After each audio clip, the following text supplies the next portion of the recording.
I will start out with a brief introduction into what valuation is, and then we'll have George take us on the what we'll call the income approach, and then the market approach will be done by David, and then I will come at the end with the asset approach. So what is valuation? I don't know how many, can I see hands of how many people have heard of valuation is in the room? Before? A few of us, okay. So really valuation is the process of estimating the value of your company. I know it sounds redundant to use the word value, but, sorry? Worth, yes, also worth of your company. I think those words are very good synonyms. And in the investment process, valuation is a very heavily contested issue, because as an entrepreneur, you're trying to sell a portion of your business, and you want to get the best value. You want to get the most money for the minimum value that you can, but also as an investor, they're trying to invest in your business, and they want to get the most for the least money. So there's always a very big back and forth in terms of the entrepreneur and the investor, and how do we arrive at the right figure. And in terms of valuation methodologies, there's a wide range of methodologies that can be applied, and they vary by size of the companies, by the sector. And today we're going to focus on 3 key methodologies, which are, number 1, the most popular. Number 2, we think they're the most relevant to the sort of businesses that we support as growth stage businesses. And number 3, that's most of what our team is very good at. So the first one will be the income approach, also known as the discounted cash flow method. And it really looks at what's the present value of the business and future cash flows. The next is our market approach, which now is outward looking and looks at what are the market multiples. So comparing your company based on what's outside in the market. And then number 3 is the asset approach, which really speaks to what is your book value. I'm sure there are some accountants here who will tell you that the value is a specific number. And their approach is also correct in a way. But what we always say is that from the investment side is that it's also always important to use a mix of valuation methodologies such that you can, number 1, get to a range. Don't cut yourself too short. Don't also be too optimistic, but you're able to consider all the factors that are considered in your business as you're determining your worth. And then really the next is, why does valuation matter? As I mentioned, it guides investment decisions. So whether you're buying a stock, selling it, or holding it, it will tell you, okay, this is how much it should be worth. This is what we think it should be worth. And should I buy, should I hold, should I sell? The next is on raising capital, and this is now where it's the most relevant to us as the deal flow facility and as entrepreneurs. It's to help us identify how much debt, how much equity should you take on, and what is really going to push the value and worth of your business to what you call your best and maximum, right? The third is to help in strategic planning and resource allocation. It's always good to know, as you plan as a company, what are your growth plans? So where do I put my focus? Should I invest in better machinery? Should I invest in more human resource? Should I invest in new technology? And really just identify, where do we place, how do we allocate the resources and get the best value? And then insights into your business performance. It also helps you look, especially from the public side, how are you doing in comparison to other companies? You might be doing a very good job, or you might think you're doing a very good job, but there's another company somewhere there who's doing an even better job. So you're looking and saying, okay, if the information is available, how do we reach that level? And there are multiples that are able to advise that. And then from the exit side, from the investor side, especially for equity investors, they invest into your business, but at a certain point they will need to come out. They'll need to exit and move into a new investment. And it will also help advise how much of how much, at what point should we exit and how much should we exit for, sort of taking you full circle into how much should we buy into your business and how much should we move. So at this point, I will invite George, who is going to take us through the discounted cash flow method. And and over to you, George. Thank you. So just as Bob has mentioned, the DCF is the most used, and the reason why that's the case is that, when an investor is coming into your business, what they're investing in is in the future of the business. They expect they're going to derive value from their investment. So promoters of the business are supposed to, in most cases with the help of advisors like me, I don't want to be out of a job in the future, you develop projections. But those projections are supposed to be based on the drivers of that business in particular.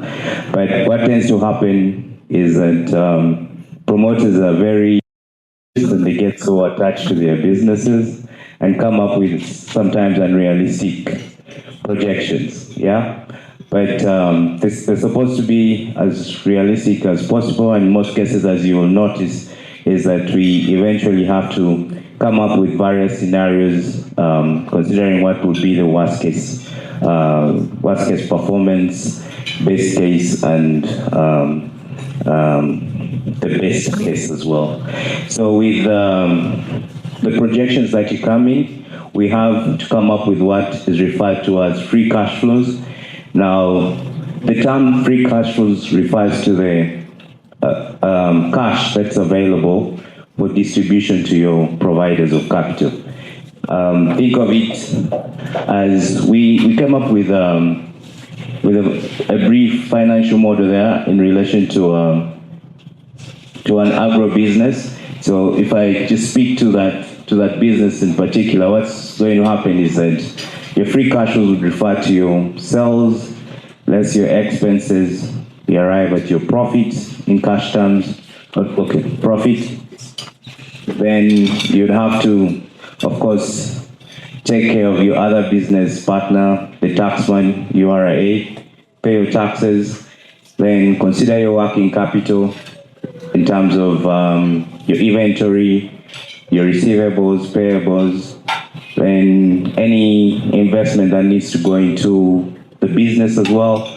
So whatever is left is what is considered to be distributed to your providers of capital. In this case, this would be your equity providers as well as your debt providers. Now, because there is a cost to that money, because money today is better than money tomorrow, simply because of maybe two reasons. One, the investor could have invested that money in any other business and generated a return. Two is that you could probably spend it, right? So the fact that you're investing it in this business with the hope that it's going to actually make more money in the future, then you'd have to establish the present value. I'll just use a simple example. If, for instance, I borrowed money from this lady here in black, Winnie. Today, let's say it's $100, and she's promised to give me a return in let's say, in 1 year's time at 10%.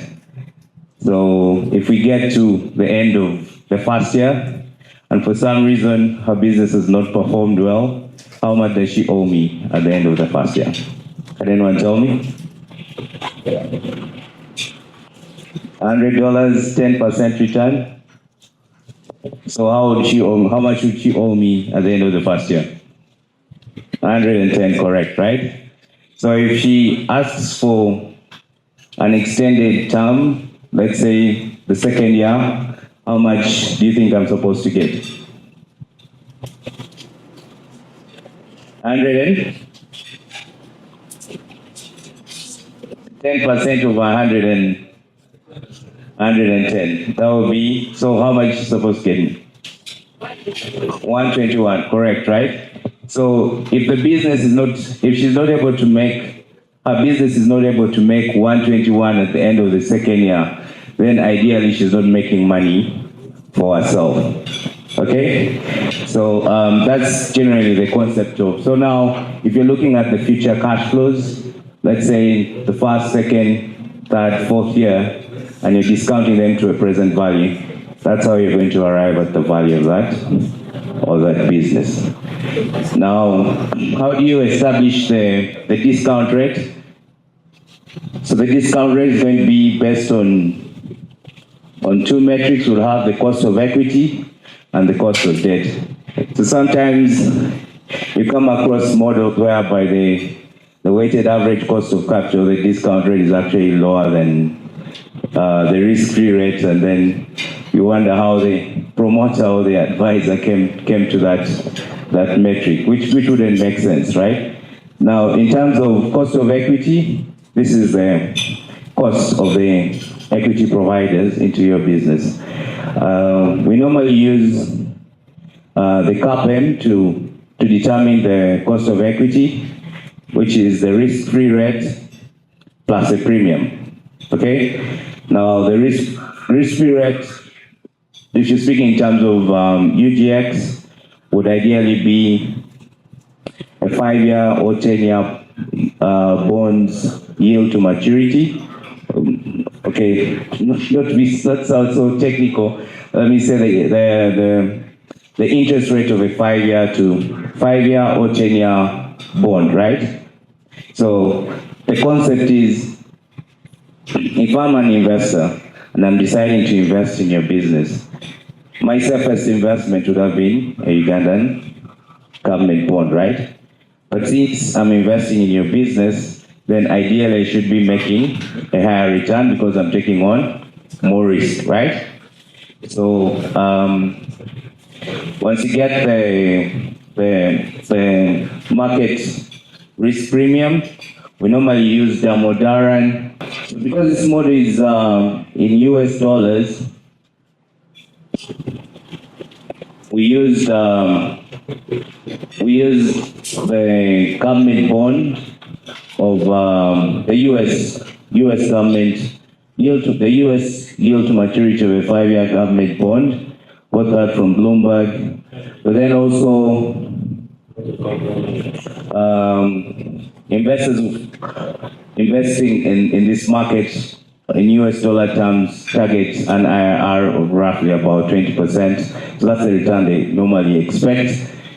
So then you have the leverage beta, which is obtained from Damodaran. He's a professor and deals a lot in valuations. So your cost of equity for this agribusiness comes to about 18% on the dollar. And its cost of debt was based on market research. Since you're entrepreneurs, I believe you know at what rate on the dollar you normally borrow at, but most cases it's going to range between 10 to 12%. So once you have the cost of debt and cost of equity, because believe that you're pulling this money into, let's say, one bank account and then deploying it at once, right? So you have to establish what proportion each of your investors is contributing in terms of debt and equity to come up with your weighted average cost of capital. Now that weighted average cost of capital would be my i.e. 10% return that I used with the example I'd given for Winnie. So you go ahead and discount them to the present value, and once you do that, you would have established the value of the business, the enterprise. If you're using the free cash flows to farm, where you're discounting the cash flows that are available to both your debt and equity providers, and if you use your free cash flows to equity, that's the cash that's available to your equity providers. You'd have to use the cost of equity. Yeah. So the work is used for free cash flows to farm, and then cost of equity is used for your free cash flows to equity. So like I said, the sum of the present value of the cash flows, if you're using free cash flows to farm, that will give you the value of your enterprise, which considers both debt and equity. Then you'll have to go ahead and make an adjustment to it if you want to arrive at the equity value, whereby you deduct the existing debt in the business and add the cash balances or the cash balance in the business at that point in time. Okay? Then you arrive at the equity value. If you had used free cash flows to equity, then you just use the cost of equity to arrive at your equity value. Besides that, you'll also have to carry out some sensitivity analysis. So sensitivity analysis basically looks at one variable, the change in one variable in relation to the valuation, assuming that all the other variables remain constant, yeah? And that will just try to help you understand how sensitive your equity value or enterprise value is to changes within the assumptions you've come up with to value your business. The strengths of the DCF, it gives the intrinsic valuation method, and then it's quite flexible and it's forward-looking. So those are the main strengths, and just like I said, if you're investing in a business, you're actually investing in the future of that business. So this is going to be a good indicator for that. And maybe my colleague David will speak from his experience of receiving projections from entrepreneurs and advisors, and he will give a brief say maybe on that when he comes to the podium to discuss that. But it's a starting point. Normally the DCF or your financial model and your business plan is a starting point for you to have discussions with your investors in relation to what the equity value is of your business.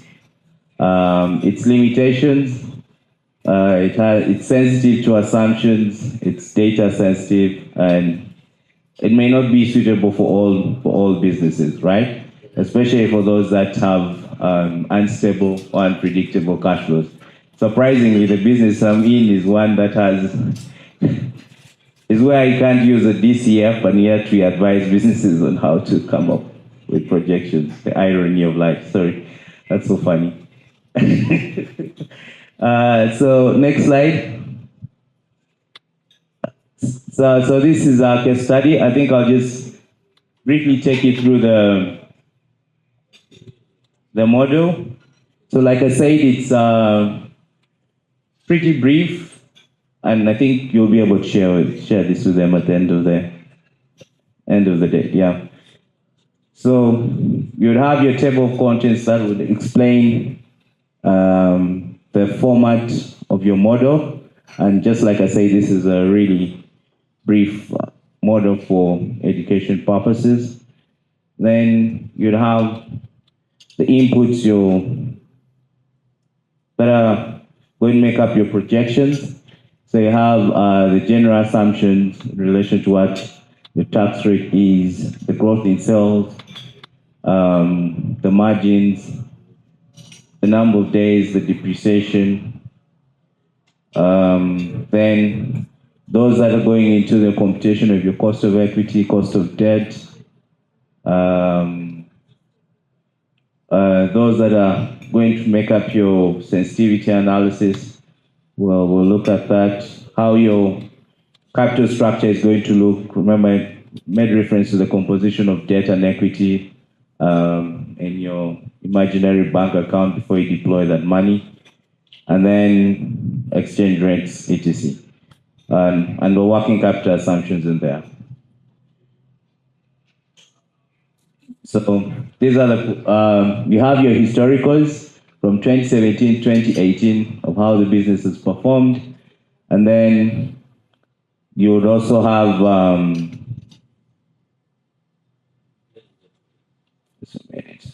so you have your income statement, your balance sheet there, few ratios computed there. Then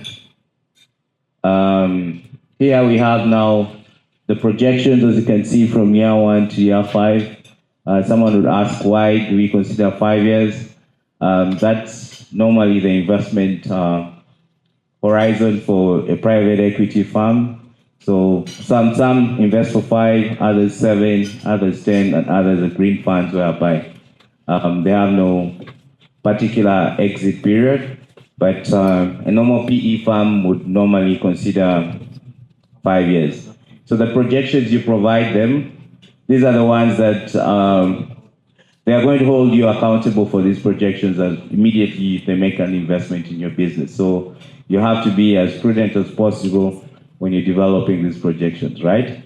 From experience, promoters would say, push the revenue growth up to that our valuation can go up. But these guys on the opposite side, they're quite clever people, so they would actually be able to figure this out. So you have to be as candid as possible. Then these are the workings where we're getting your net investment in your working capital and your fixed assets. So this is where we eventually have our valuation. And like I said, your free cash flows ideally is having your profits, adding any non-cash expenses back, and then deducting your investment in your capex, your fixed assets, as well as your net change in working capital. So once you do that, you arrive at, when you discount the cash flows from the first to fifth year, you get to a net present value of your free cash flows of $1 million. But you expect this business also to continue the foreseeable future, right? So there's what we refer to as the terminal value of the business. So ideally, this is normally, depending on what stage the business is in. If it's in its nascent stage, then you would expect the growth of that business to be quite high. So the terminal growth rate would definitely be perhaps even 3 or 4 times the GDP growth rate. But if it's a mature business, to be conservative, we normally consider the GDP growth rate to be an ideal metric to use. Okay? Then once you get, so that's also discounted to the present value, and then the sum of your net present value of the first 5 years plus your terminal value is what will give you the enterprise value. And like I said, if you have discounted free cash flows, then ideally you're supposed to deduct any debt that's existing in that business and add any cash that the business holds. So this is what would determine your equity value. Now, presuming, let's say, an investor is bringing in $1 million. So if the investment, just add this here, sorry. If you have an investor bringing in, David is investing $1 million in your business, what would probably be his stake? His stake would be the 1 million that he has brought in divided by the sum of the $1 million plus the equity value, and that will be approximately 22%. So that's what guides your discussions in relation to his $1 million. So you would say, for your $1 million, I'm giving you a 22% stake in your business, in my business. If he's happy with it, he would go ahead and do it. If he wants to push his equity value, I mean his stake in your business higher, he's most likely going to try and negotiate so that your equity value goes lower. And yeah, that's it on DCF, your discounted cash flows. Thank you. Thank you so much. I think my question is, what kind of businesses would choose to use this method of valuation? From your experience, if you make a business and they're trying to decide which type of businesses would you recommend consider this method of valuation, in what sectors, and maybe why? I think I think every business would be able to use this method. But like I said, for some businesses, they have very unpredictable cash flows. So you cannot use this in isolation of the other metrics that my colleagues are also going to consider. But if you look at it, everyone invests in a business in order to make returns. So this valuation method gives you an indication of the returns that a business is going to generate. Because at the end of the day, assuming I'm investing as an equity investor, what I expect are dividends from this business. So like I said, now the free cash flows give an indication of the cash flows that are available for distribution to your investors. So in whichever business you're investing in, you would expect dividends and then also capital appreciation at the point whereby that person is exiting that business. So it's important to have at least, these are more or less like budgets for that business. So every business ideally should be having budgets and having a plan of a 5-year period. So this is used for most likely all businesses. David, do you want to add to that? Yeah, just to add to that, we have 3 valuation methodologies that we're going to run. So as you said, this is a budget-driven, expectation-driven valuation. But to what extent does it have a weight in the overall valuation is where the point is made. That if your business is quite early stage and erratic in cash flow generation, then discounted cash flow might carry a 20% weight in the overall valuation, whereas a mature, more predictable cash generation business with growth that is tied towards metrics that are predictable might have a higher weight in its business plan projection. So it might have up to 50%, 60% weight, whereas other methodologies have a lower weight. So valuation is a matrix of methodologies. It cannot be does this work for me, does it not? It should be able to work from a business plan point of view, since most of it, as you can see, is discounting your future prospects to present time.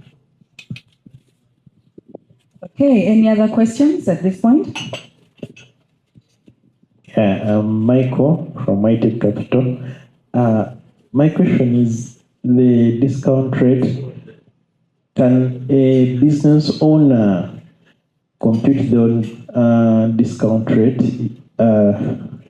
Is it something that is so technical that they cannot do on their own, or they can actually do on their own? If so, how do they do it in a more simple way than you have explained there? You want to put me out of business as well.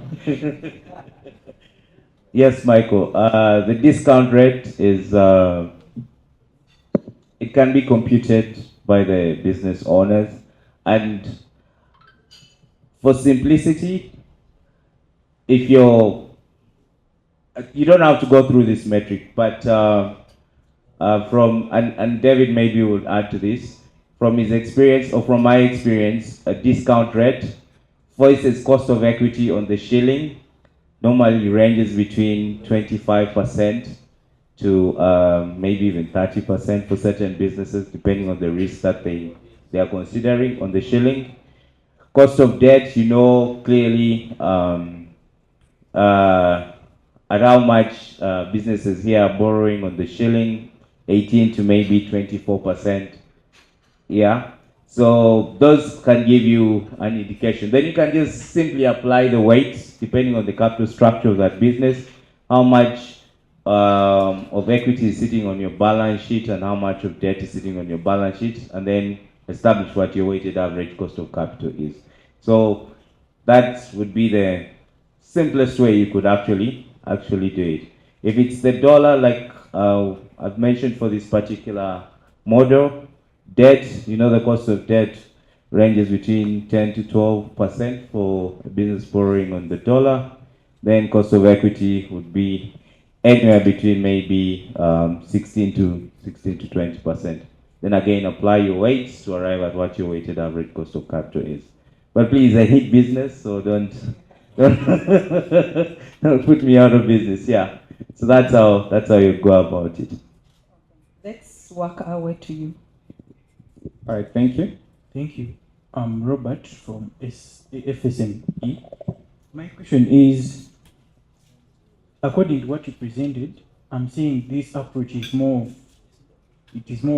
of projections, based on projections, and whereby someone can easily exaggerate the projections. So my question would be, is there a methodology to tell, like, these are exaggerated projections because it has a limitation of sensitivity to data? So is there a methodology you can use to that? Unfortunately, no. And this is why no one has control over what's going to happen in the future. So imagine if you are an investor and you invested in a business, or David invested in a business in March 2020, at the start of March, just before the lockdown. Did anyone predict that would end up with a pandemic and have prolonged government lockdowns? No. So it's taking a leap of faith in that business and investing. You'd either make money or not. They would hit those numbers or not, to probably even exceed them. Okay? All right, thank you. My name is Peter from Quest Digital Finance. So I think I'm just trying to think and out of your experience. For a company that has not done valuation before, and based on the practice that you have had, what are some of the factors that such a company should consider when they are setting a basis for valuation? And then the second question is really a very simple one. So assuming I have valued my company today, what is the ideal period that it should take for me to undertake another valuation? Good. Thank you. So your first question, I think it's generally what drives your business, the key drivers of your business, right? He will come and talk about the other metrics that they are going to consider. Because remember, I said it's highly unlikely that this metric is going to be considered in isolation of other valuation metrics, right? But it's a very good benchmark. So we need to focus on things that you need to also have a private equity investor's mindset. What are they interested in? Is growth, revenue growth. Is the business growing? Does it have high margins in terms of its gross profit margins, EBITDA margins, net profit margins? Does it have a competitive advantage over other businesses? Okay, remember the Potter's 5 forces, yeah? What are its debt levels? Because the more debt you have, the riskier your business is. So if you're funding it mostly through equity, retained earnings, organically growing, then that makes it a very attractive business to them. So those are things they would focus on. In relation to how frequently you need to value a business, there is no requirement to speak to how frequently you should do it. But I think each time you feel you've reached a stage within your business that you need to grow and probably approach investors, then just make sure that you have an indication of what the value of your business is. It's just like how when you have a car, this entire experience, it's like when you go through this process, it's taking it to a mechanic, right?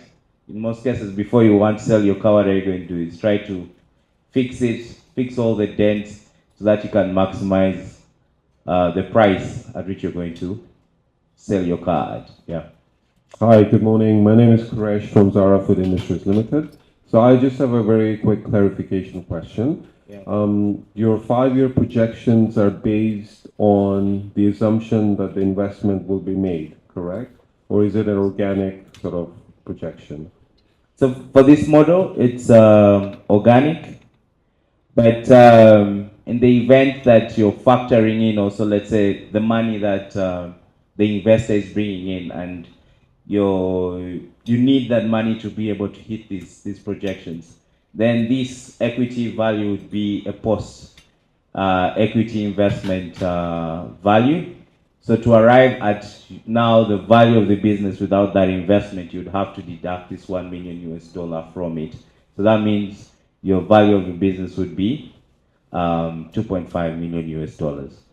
But for this in particular, as you can see, we didn't make any capex projections. Yeah. Any other questions? Like I said, I always try to be very realistic with how your business can always perform. Equity deals tend to take a very long time to close. On average, from the ones I've worked on, approximately about 14 months. So if you can shorten that period by being as candid as possible and honest with your investors, the better. So the faster you'll actually receive that money. So don't have two sets of accounts. Don't have two sets of accounts. Just be as candid as possible and develop your businesses. Thank you. Thank you so much, George. Can you give him a bigger round of applause? Thank you so much for that extra. We're not only here for valuation, also here for investor readiness, investor interactions, investment readiness, which is the core of what we do as DFF. Good morning again.